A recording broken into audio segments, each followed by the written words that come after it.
तो चलिए बच्चों समझते हैं नास्ट इक्वेशन के बारे में। बहुत ही इम्पोर्टेंट इक्वेशन है और इसको अच्छे से समझने के लिए वीडियो को एंड तक देखना है। पिछले वीडियो लेसन्स में हमने इलेक्ट्रोकेमिकल सेल्स हमने पढ़ा था, ठीक है। वोल्टेइक सेल्स और गैल्वेनिक सेल्स भी कहते हैं। और उससे पहले के वीडियो लेसन्स में हमने इलेक्ट्रोड पोटेंशियल्स पढ़ा था। Concept of electrode potential measure कैसे करते हैं, ठीक है।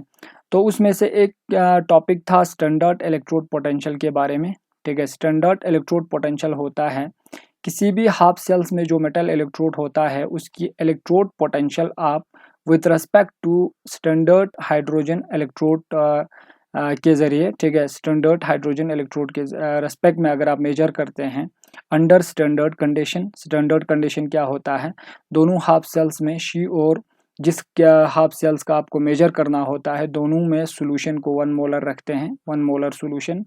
टेम्परेचर को 298 केल्विन करते हैं और प्रेशर को 1 एटमॉस्फेरिक प्रेशर, ठीक है, प्रेशर इज 1 एटमॉस्फेयर।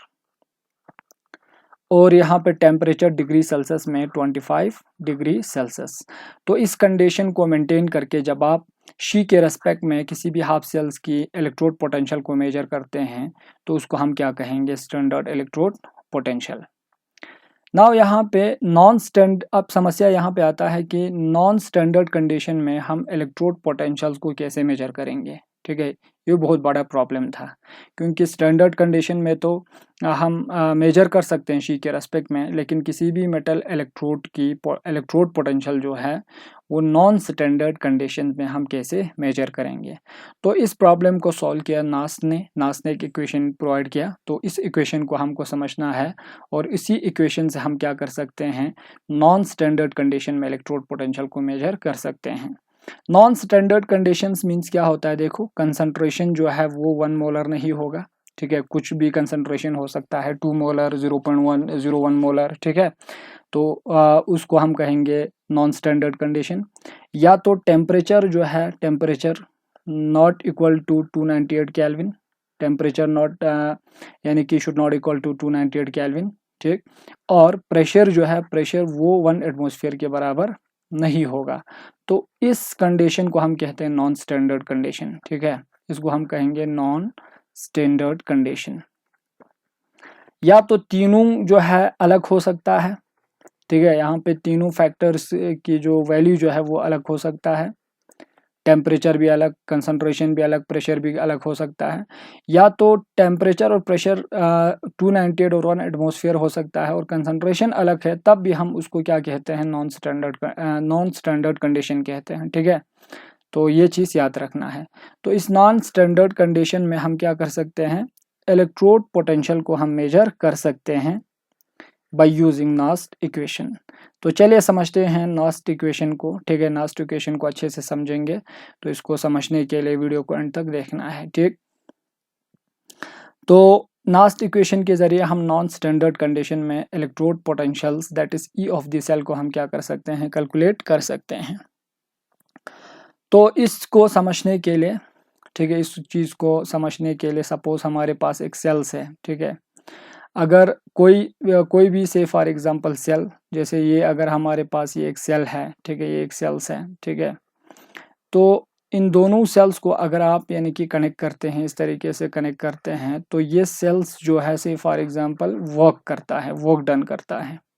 ये सेल्स हमारे लिए क्या है, एक सिस्टम है और जो ही सेल्स को सर्किट को कंप्लीट करेंगे तो ये वर्क डन करता है, ठीक है, वर्क डन, ठीक है। सिस्टम काम करेंगे और सिस्टम काम कैसे करता है, जो ही सर्किट को अगर आप जोड़ देंगे तो यहाँ पे केमिकल रिएक्शन होता है और वो केमिकल रिएक्शन क्या होता है, स्पॉन्टेनियस, ठीक है, स्पॉन्टेनियस ऑक्सीडेशन रिडॉक्स रिएक्शन होता है।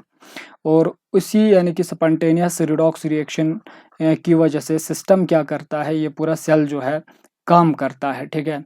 तो थर्मोडायनेमिक के हिसाब से जब भी कोई सिस्टम वर्क डन करता है तो उस समय उसकी एनर्जी जो है वो क्या होता है, डिक्रीज होता है। तो सबसे पहले तो ये जो सिस्टम जो है कितना वर्क डन करेगा वो फिजिक्स के हिसाब से जो है work done is equal to, ठीक है, वो बराबर होता है Q इंटू वी, ठीक है। मीन्स वर्क डन जो है, वर्क डन एक सेल्स, अगर ये सेल्स जो है काम कर रहा है तो वो बराबर होगा कितना, यानी कि चार्ज जो है वहाँ पे डेवलप्ड हो रहा है, केमिकल रिएक्शन के दौरान कितना चार्ज जो है सर्किट में फ्लो हो रहा है, और दूसरा और उस यानी कि चार्ज फ्लो के दौरान जो है कितना पोटेंशियल, वी का मतलब होता है पोटेंशियल, तो कितना पोटेंशियल यानी कि डेवलप्ड हो रहा है, ठीक है, पोटेंशियल डेवलपमेंट।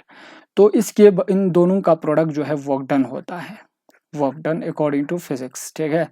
तो ये यानी कि से फॉर एग्जांपल सिस्टम जो है काम करता है और वो बराबर होता है Q इंटू वी। Q जो है सर्किट में कितना चार्ज जो है फ्लो होता है जब आप ये सिस्टम जो है काम करेंगे, ठीक।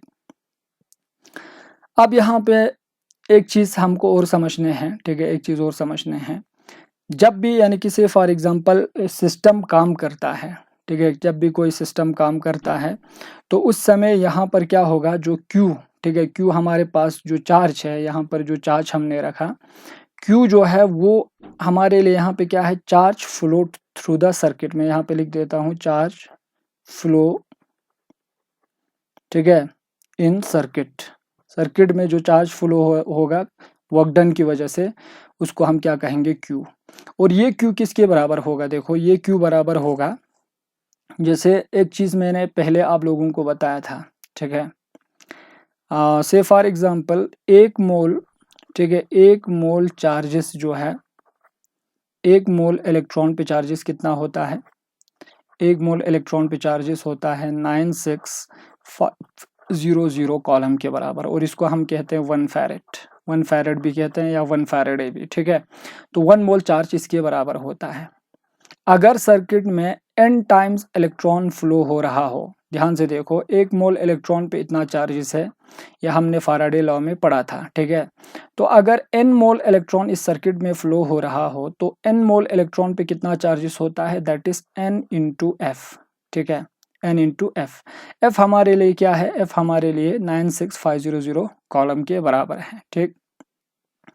और यहाँ पे ये जो वोल्टेज जो है, अब यहाँ पे एक चीज़ हमको पता चला, ये जो Q जो है, चार्ज जो है वो बराबर होगा n टाइम्स ऑफ इलेक्ट्रॉन, यानी कि कितना फ्लो हो रहा है, और 1 मोल इलेक्ट्रॉन पे चार्जेस कितना होता है, 1 फैरेड के बराबर, दैट इज 96500। तो चार्ज Q जो है इसके बराबर हो जाएंगे।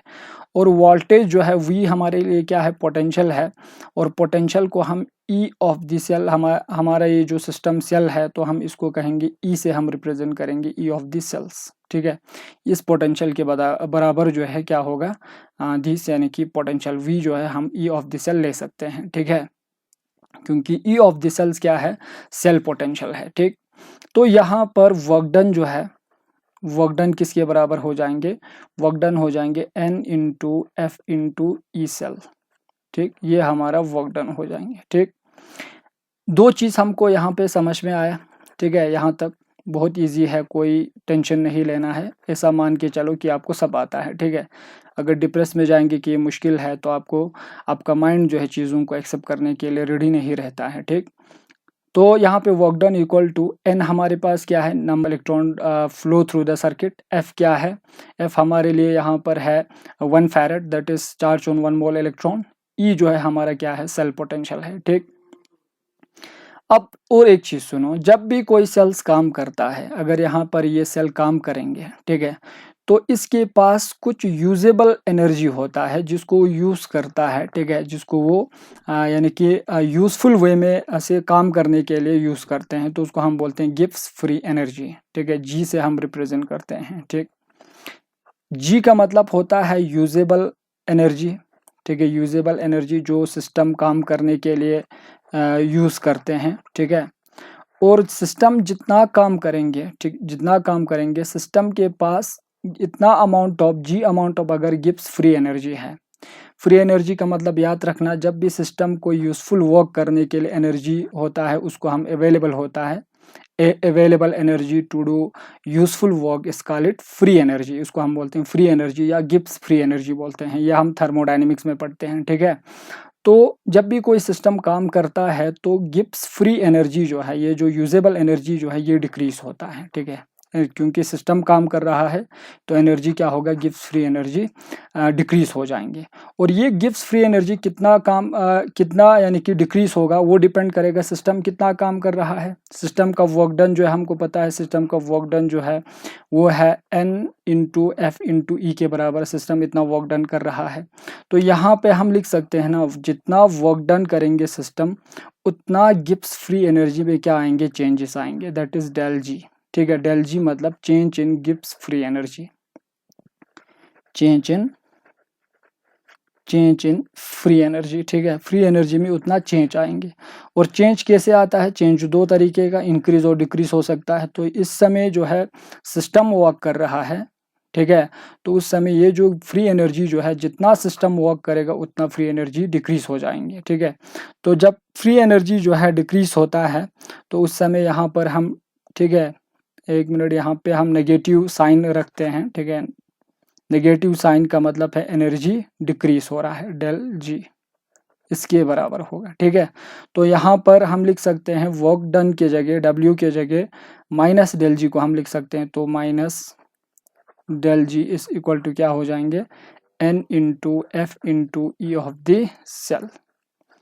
ठीक है, और इसको दोनों साइड अगर आप माइनस साइन से मल्टीप्लाई करेंगे तो ये प्लस बन जाएगा। तो यहाँ पे del G change in Gibbs free energy is equal to negative N into F into E of the cell. तो यहाँ से हम लास्ट इक्वेशन, इस यानी कि इक्वेशन से हम क्या करते हैं, डिराइव करते हैं। और यहाँ से भी क्वेश्चन आपको पूछ सकते हैं। ठीक है, आपको एन का वैल्यू दिया होगा, एफ का value, E of the cell अगर दिया है तो आप कितना फ्री एनर्जी में चेंज आया है, कितना वर्क डन किया है सिस्टम ने, वो आप यहाँ से फाइंड आउट कर सकते हैं। तो ये इक्वेशन बहुत इंपॉर्टेंट है। ठीक, तो यहाँ पे मैं इनको लिख देता हूँ। एन क्या है हमारे पास, एन है number of moles of electron, number of moles of electron, moles of electrons. ठीक है, और यहाँ पर ये F क्या है, F is the charge on 1 mole electron, that is 96500 column. ठीक है, और E क्या है हमारे पास, E ऑफ द सेल। ठीक है, E सेल हमारे पास ये सेल पोटेंशियल है। ठीक है, सेल पोटेंशियल, वर्क डन के दौरान जो पोटेंशियल डेवलप्ड होगा उसको हम बोलते हैं सेल पोटेंशियल। ठीक है, तो उसको हम E ऑफ द सेल से रिप्रेजेंट करते हैं। अब आगे बढ़ते हैं, देखो आगे बढ़ते हैं। ठीक है, हमारे पास थर्मोडायनेमिक में एक इक्वेशन होता है, इस इक्वेशन को आपको याद करना है। ठीक है, इसको मेमोराइज करके रखना है, ये थर्मोडायनेमिक्स में पढ़ते हैं। ठीक है, तो डिराइव करने की ज़रूरत नहीं है, मैं इक्वेशन यहाँ पे बता दूंगा तो आप इसको इक्वेशन को इजी से याद रखेंगे, बिल्कुल भी नर्वस नहीं होना है, ऐसा सोच के चलो कि ये इक्वेशन आपको पता है। ठीक है, तो जैसे यहाँ पे थर्मोडायनेमिक वो इक्वेशन क्या है, एक तो हमको अभी जो गिब्स फ्री एनर्जी जो है, डेल जी जो है, उसका वैल्यू हमको पता चला, which is equal to N into F into E of the cell. ठीक है, ये आया। और ये क्या है, this is the Gibbs free energy change in non standard condition, non standard condition, standard condition. ठीक है, तो नॉन स्टैंडर्ड कंडीशन में है, अगर स्टैंडर्ड कंडीशन में गिब्स फ्री एनर्जी कैलकुलेट करना हो तो यहाँ से आप कैलकुलेट कर सकते हैं। स्टैंडर्ड कंडीशन में हम डेल जी के ऊपर नॉट लिख देते हैं। ठीक है, ये स्टैंडर्ड कंडीशन में है। ठीक, equal to negative N into F into E naught of the cell जो है, ये भी क्या है, स्टैंडर्ड कंडीशन में। ठीक है, इलेक्ट्रोड, स्टैंडर्ड इलेक्ट्रोड पोटेंशियल है, और ई नॉट ऑफ द सेल्स आप कैलकुलेट कर सकते हैं। ये बराबर होता है इलेक्ट्रोड पोटेंशियल्स। ठीक है, एट एनोड पे ऑक्सीडेशन होता है तो ऑक्सीडेशन पोटेंशियल भी आप लिख सकते हैं, plus E naught of reduction potential. ठीक है, दैट इज कैथोड पे रिडक्शन होता है। तो यहाँ से आप कैलकुलेट कर सकते हैं। तो ये हो गया आपका स्टैंडर्ड कंडीशन में Gibbs free energy change. Now हमारे पास एक थर्मोडायनेमिक इक्वेशन है, ये बहुत इंपॉर्टेंट है, यहाँ से हम डिराइव करने हैं। ठीक है, तो वो थर्मोडायनेमिक इक्वेशन क्या है, वो है बेटा यहाँ पर del G is equal to, ठीक है, ये इक्वेशन याद रखना है। डेल जी अभी मैंने बताया चेंज इन फ्री एनर्जी। ठीक है, फ्री एनर्जी में कितना चेंज हो रहा है। फ्री एनर्जी बिल्कुल भी कंफ्यूज नहीं होना है। फ्री एनर्जी सिस्टम के पास जो अवेलेबल एनर्जी होता है, यूजफुल एनर्जी होता है, जो वो काम करने के लिए यूज़ करते हैं ना, उसको हम बोलते हैं फ्री एनर्जी। ठीक है, तो वो फ्री एनर्जी बराबर होता है del G naught free energy in standard condition, mean standard condition में कितना फ्री एनर्जी चेंज हो रहा है, प्लस यहाँ पे आएंगे, ठीक है, plus R into T into natural log of Q, ठीक। और यहाँ पर देखो मैं यहाँ पर सब लिख दूंगा, ठीक है। ये इक्वेशन, सबसे पहले तो इक्वेशन इसको बिल्कुल अच्छे से याद रखना है, ठीक है, इसको मगअप कर लो और ऐसा सोच के चलो कि ये इक्वेशन आपको पता है, ठीक है, एक इक्वेशन ही तो है, बस इसको याद रखना है और यहीं से हम डिराइव करते हैं। देखो यहाँ पर डेल जी आपको पता है फ्री एनर्जी चेंज है, और ये डेल जी नॉट जो है free energy in standard condition है। और आर क्या है, देखो आर यूनिवर्सल कांस्टेंट है, जो कि हम 11 क्लास में स्टेट्स ऑफ मैटर में पढ़ते हैं, ठीक है। यूनिवर्सल गैस कांस्टेंट हम कहते हैं, या यूनिवर्सल गैस कांस्टेंट, ठीक। और इसका वैल्यू आपको पता है, ठीक है, यूनिवर्सल कांस्टेंट का जो वैल्यू होता है वो 8.314 होता है, ठीक। और जूल मोल, ठीक है, पर केल्विन, ठीक, ये होता है यूनिवर्सल यानी कि कांस्टेंट का वैल्यू होता है। और टेम्परेचर जो है कुछ भी हो सकता है नॉन स्टैंडर्ड कंडीशन में, दैट इज, लेकिन वो वैल्यू जो है केल्विन में होना चाहिए, टेम्परेचर इन केल्विन। अक्सर जो क्वेश्चन पूछा जाता है एग्जाम में वो 298 केल्विन पे होता है, तो ये चीज़ भी याद रखना है, टेम्परेचर 298 केल्विन रखते हैं, ठीक है। यहाँ पर एल क्या है, एल जो है, ठीक है, नेचुरल लॉग है, और इसको हम क्या इस तरीके से भी लिखते हैं लॉग ई, और इसको हम लिखते हैं नेचुरल लॉग। और अगर आपको नेचुरल लॉग को कॉमन लॉग में कन्वर्ट करने हैं तो 2.303 से मल्टीप्लाई करना होता है, इनटू लॉग बेस क्या आता है 10, ठीक है। तो ये हो गया कॉमन लॉग, ये हो गया नेचुरल लॉग, ठीक। यहाँ पर Q बहुत इंपॉर्टेंट है, Q है रिएक्शन कोएफिशिएंट, रिएक्शन कोएफिशिएंट। ये 11 क्लास में इक्विलिब्रियम कांस्टेंट में आता है रिएक्शन कोएफिशिएंट, बहुत इजी है, कुछ भी टेंशन नहीं लेना है, मैं सिखा दूंगा रिएक्शन कोएफिशिएंट कैसे लिखते हैं किसी भी रिएक्शन के लिए, ठीक है। तो ये हो गया हमारा इक्वेशन, थर्मोडायनेमिक इक्वेशंस, ठीक है। तो यहाँ से हम डिराइव करते हैं। नाउ एक चीज़ हमको पता है, डेल जी जो है यहाँ पर दिया है, डेल जी जो है वो बराबर है negative n into F into E of the cell. तो डेल जी के जरिए हम लिख सकते हैं, तो यहाँ पर आएंगे negative n into F into E, ठीक है। और यहाँ पर आएंगे equal to negative n into F into E naught cell, standard condition वाला रखा हमने, इसका वैल्यू रखा, ठीक है। और यहाँ पर इसके जगह इसका हमने वैल्यू रखा डेल जी का, ठीक है। तो यहाँ पर आएंगे प्लस आर टी, ठीक। और यहाँ पे आएंगे लीन नेचुरल लॉग ऑफ क्यू, ठीक। ये हमको आया। अब यहाँ पे क्या है, दोनों साइड जो है आपको क्या करना है, दोनों साइड एन एफ से डिवाइड कर दो, ठीक है। जैसे यहाँ पर भी करो, ठीक है, यहाँ पर करो negative N F minus N F से डिवाइड कर दो दोनों साइड, यहाँ पर भी कर दो, ठीक। तो यहाँ पर भी एन एफ से डिवाइड करने हैं, तो क्या हो जाएंगे, देखो यहाँ पर ये minus sign cancel, N F और एन एफ भी क्या हो जाएंगे कैंसिल, यहाँ पर भी ये कैंसिल आउट हो जाएंगे, एन एफ कैंसिल, ठीक है। तो यहाँ पर क्या बचा, देखो यहाँ पर बचा E of cell, E of the cell क्या है, देखो यहाँ पे ई नॉट नहीं है, ये नॉन स्टैंडर्ड कंडीशन में था।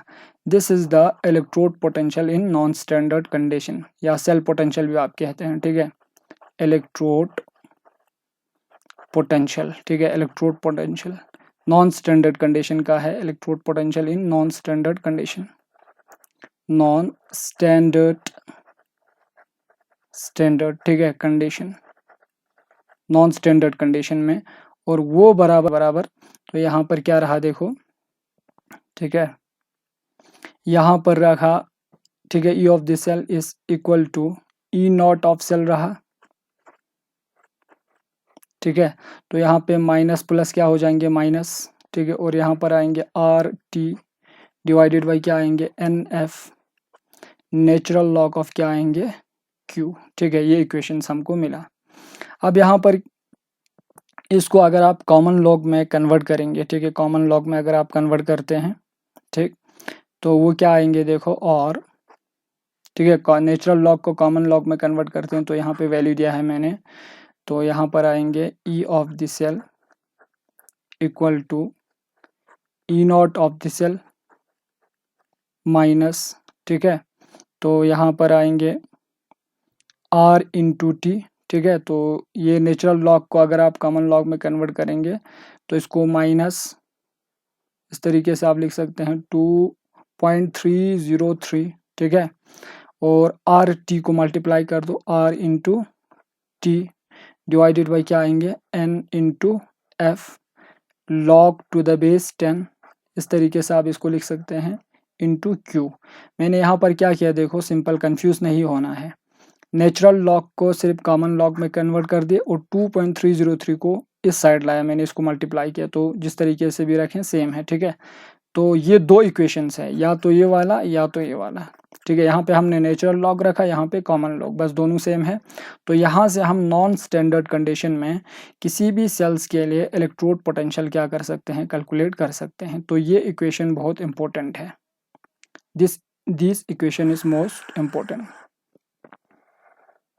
ठीक है। तो ये इक्वेशन बहुत इंपॉर्टेंट है और इस इक्वेशन को अच्छे से याद रखना है, ठीक। अब आगे बढ़ते हैं, देखो, ठीक है, इसको और भी आप सिंप्लीफाई कर सकते हैं। अभी हमको इक्वेशन मिला ई ऑफ दिस सेल, ठीक है,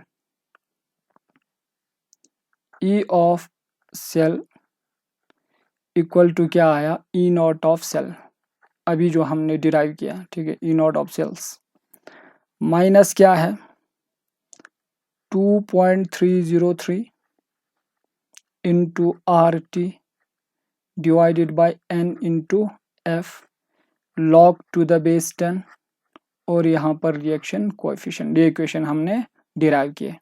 इसको और भी सिंप्लीफाई कर सकते हैं, कैसे करेंगे देखो, जनरली बुक में जितने भी क्वेश्चंस आता है, ठीक है, इलेक्ट्रोड पोटेंशियल निकालने के लिए स्टैंडर्ड कंडीशन में, तो उस समय टेम्परेचर 298 केल्विन रखा होता है और कंसंट्रेशन जो है वो अलग होता है, ठीक है।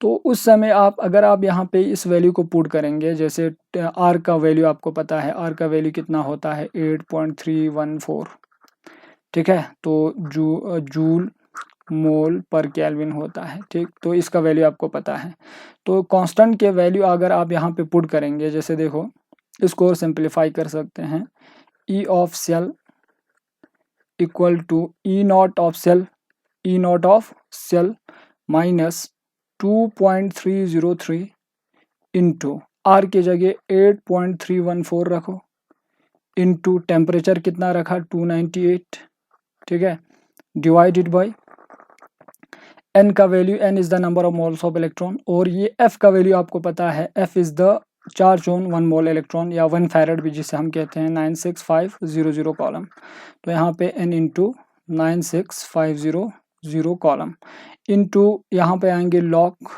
बेस 10 और रिएक्शन कोएफिशिएंट, और इस इक्वेशन को अगर आप इनको मल्टीप्लाई करेंगे, ठीक है, तो यहाँ पर आएंगे E of cell is equal to E naught of cell, E naught of cell minus इन सब को मल्टीप्लाई कर दो, ठीक है, तो यहाँ पर आएंगे आपको 0.0591, ठीक है, डिवाइडेड बाय आएंगे बेटा n, क्योंकि इन सब को मल्टीप्लाई करके 96500 से आपको क्या करना है डिवाइड, तो ये आएंगे, ठीक है, ये वैल्यू, और यहाँ पर रहेंगे लॉग बेस 10 और यहाँ पे रिएक्शन कोएफिशिएंट। तो इस इक्वेशन से भी आप यानी कि नॉन स्टैंडर्ड कंडीशन में इलेक्ट्रोड पोटेंशियल या सेल पोटेंशियल कैलकुलेट कर सकते हैं। और यहाँ पर हमें टेम्परेचर, लेकिन यहाँ पर याद रखना इस इक्वेशन को यूज़ करने के लिए टेम्परेचर कितना रखा हमने 298 केल्विन, लेकिन टेम्परेचर अगर अलग है 298 नहीं है या कुछ और दिया है, ठीक है, तो उस समय इस इक्वेशन को आप यूज़ करेंगे क्योंकि यहाँ पर टेम्परेचर भी मेंशन है, ठीक है। तो ये चीज़ याद रखना है। तो इस इक्वेशन को हम क्या कहते हैं, नास्ट इक्वेशन कहते हैं। तो नास्ट इक्वेशन में दो चीज़ याद रख लो, ठीक। इस नास्ट इक्वेशन में ई नॉट ऑफ द सेल्स आप कैलकुलेट कर सकते हैं, या दिया होता है E naught of the sales, ठीक है। तो ये ई नॉट जो है स्टैंडर्ड इलेक्ट्रोड पोटेंशियल्स है, ठीक, जो कि आप कैलकुलेट कर सकते हैं पूरे एक वोल्टेज सेल्स के लिए। तो ये बराबर होता है E of oxidation potential, standard oxidation potential या एनोड भी लिखा जाता है, ई ऑफ एनोड, प्लस क्या होता है स्टैंडर्ड रिडक्शन पोटेंशियल, इन दोनों का सम होता है, ठीक है, रिडक्शन पोटेंशियल या ई ऑफ कैथोड भी हम लिखते हैं। तो यहाँ से स्टैंडर्ड कंडीशंस में वैल्यू जो है दिया भी होता है, कैलकुलेट भी आप कर सकते हैं, ठीक है। और ई ऑफ द सेल जो है अगर यहाँ पे वैल्यू पुट करेंगे तो आपको नॉन स्टैंडर्ड कंडीशन में सेल पोटेंशियल निकल आएगा। तो इस इक्वेशन से हम ये कैलकुलेट कर सकते हैं, ठीक। तो ये हो गया हमारा लास्ट इक्वेशन। और याद रखना यहाँ पे n क्या है, number of moles of electron, ठीक, number of moles of electrons है। तो नेक्स्ट इक्वेशंस में मैं लास्ट इक्वेशन की आपको एप्लीकेशन सिखाऊंगा, ठीक है।